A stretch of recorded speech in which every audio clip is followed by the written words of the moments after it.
po kayong lahat, mga kababayan ko, ang ating mga pinakamamahal na kababayan saang mansulok ng mundo. Nagbabalik na naman po ang inyong lingkod, Magandana. And for today's video, short video po, at i-share ko lang po sa inyo ang technique na ginagamit ng ating mga immigration officer para po mag-interview ng isang passenger o ng isang traveler.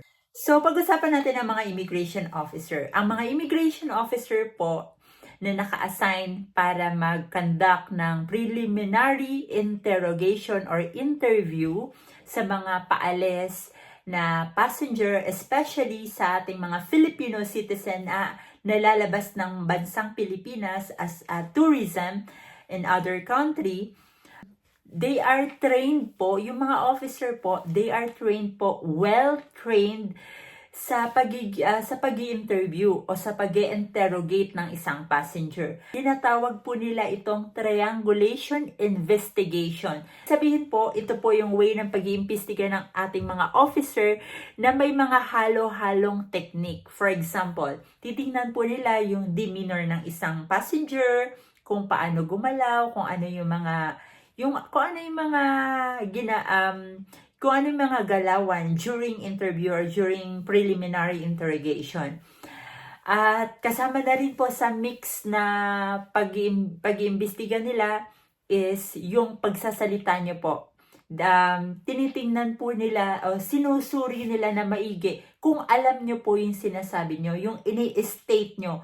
At pinaka-importante po mga kababayan ko, make sure po, yung sinasagot nyo, yung ini-state nyo sa kanila, pag tinatanong po nila kayo, itutugma sa documents na meron kayo. I'll give you an example po. For example po, tinanong po kayo ng officer saan kayo pupunta. Make sure po, alam nyo po yung pangalan ng airport. For example, magtutour ka sa Italy, sa bansang Italy. So, ano ba pangalan ng mga airport sa Italy? Pwede kang lumapag sa Leonardo da Vinci Airport, which is sa Rome yun. At pwede ka rin lumapag sa Milan. Ano ba yung pangalan? Wait, search ko lang ha. Sa Milan, ang pangalan ng airport sa Milan ay Malpensa International Airport. So, di ba? Pag sinabi mo kasing magtutour ka, dapat alam mo kahit yung pangalan ng airport. Kasi hindi naman sinabing Italy o saang airport ka lalapag.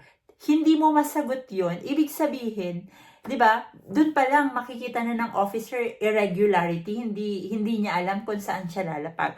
O pag sinabi mong, magtutour po ako sa Italy, saang airport ka lalapag? Leonardo da Vinci Airport or anong tawag doon sa airport ng Milan? Malpensa International Airport, which is airport yun ng Milan. Di ba? Makikita nila yung difference pag alam mo talaga kung saan ka lalapag at kung talagang hindi mo ni-review or hindi mo man lang binasa kahit yung itinerary ticket mo. Alright? So, yun po ang ma-advise ko sa ating mga kababayan. And next technique po ng ating mga officers sa immigration ay ang ating mga documents. So, mahalaga po yan. Tinitingnan po yan ng ating mga officer. Once po na nakita ng officer na may kulang ka ng isa or di kaya may irregularity sa mga documents mo, maaaring isailalim po kayo sa secondary interrogation or secondary interview at doon po ang final chance nyo. Sa secondary interview, pag hindi nyo pa po talaga na-prove,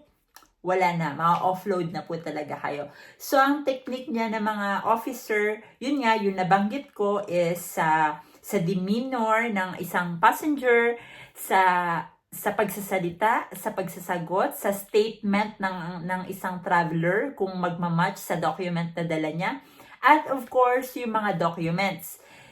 Inuusisa yan ng ating mga officer kasi in everyday na sa trabaho nila, may passenger na dumadaan sa kanila. So they know po what they're doing. Yun nga po, yung nabanggit ko, yung mga strategy po ng officer is triangulation style, which is a mix of asking or interview, demeanor ng isang traveler, yung galaw, yung kaba, normal naman po kabahan sa atin, at pagsasalita, at yung mga documents. So, dun po talaga sila nagbe-base. Especially po sa mga documents, okay? Make sure po na pag po tayo magta-travel, especially tourism purpose po, lagi po natin ihanda yung mga documents kasi po isa po yan ang number one na pinaka-importante na tinitingnan ng ating mga immigration officer para po kung tayo po ay pwedeng makaalis o ma-offload. Okay po, so yun po, paalala lang po ang ginagamit nating mga immigration officer na sa pag-i-interrogate is triangulation. It's a mix of interrogation, interview, sa observation nila sa galaw ng isang passenger, sa documents, at sa pagsasalita. Okay po? So, yun lamang po.